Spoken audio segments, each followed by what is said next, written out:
ตึงฝึกห้านขี่ไปก่อน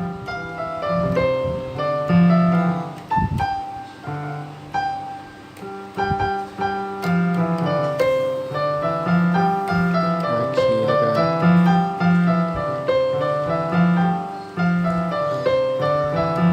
คันถ้ามีเวลาให้ฝึกตัวนี้ตลอดให้เขาฝึกตัวนี้ตลอด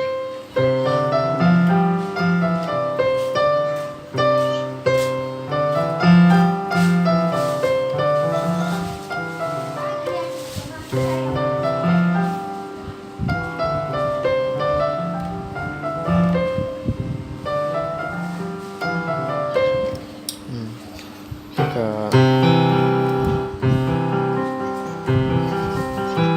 เราฝึกไปเลยตัวนี้แหละสำคัญสุดนะตัวนี้ arpeggio ขั้นหนึ่งตัวนี้นะ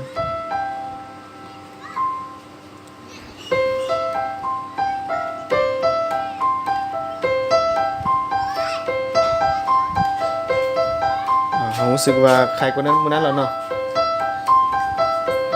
เปอร์เซ็นต์ขึ้นหลายกว่ามื้อนั้นละ ตัวนี้นะ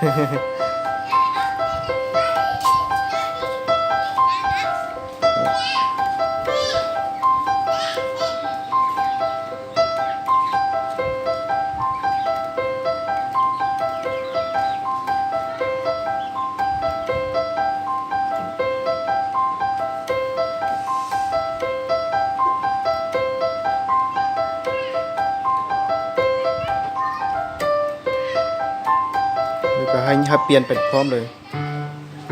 เปลี่ยนเปลี่ยนตำแหน่งคีย์เนาะ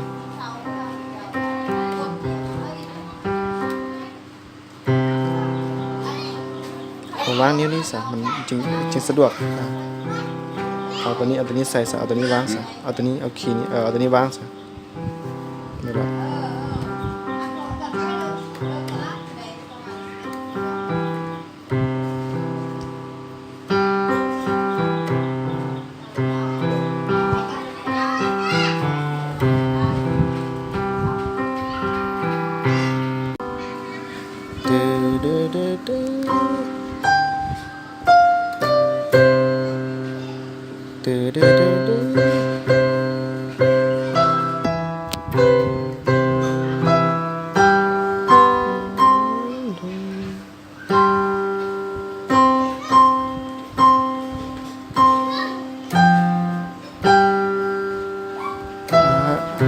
ให้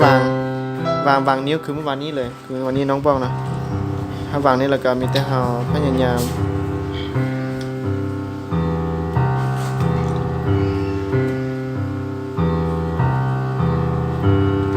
แล้วเขาค่อยมีแต่ขึ้นนิ่งนิ้วเอาเขาให้นี้คราวนี้เวลาเขากลับมาแล้วเขาจะลืมแล้วเนาะมันบ่ได้เวลาเขากลับมาบ่ได้เนี่ยว่าสิให้มันแบบอยู่แบบคงที่แม่นแล้วบ่พยายามบังคับเอาพยายามบังคับเอาสิให้มันได้ปุ๊บมันก็บ่ได้ดอกมันเฮาบังคับเอานั่นแหละแบบนั้นแหละลักษณะไม่ยังให้แบบนั้นแหละ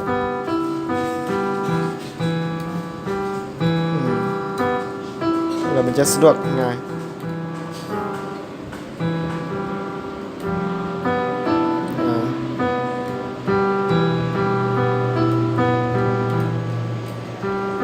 เอานิ้วนี้วางเลยซะนิ้วนี้เหมือนบัตรกดเลยซะนี่ครับเวลานิ้วกลางนี่นะวางสนี้แล้วก็นิ้วนี้สนี้เลยวางนี่เลยแล้วเบื้องขั้วเป็นนิ้วกลางนิ้วนาง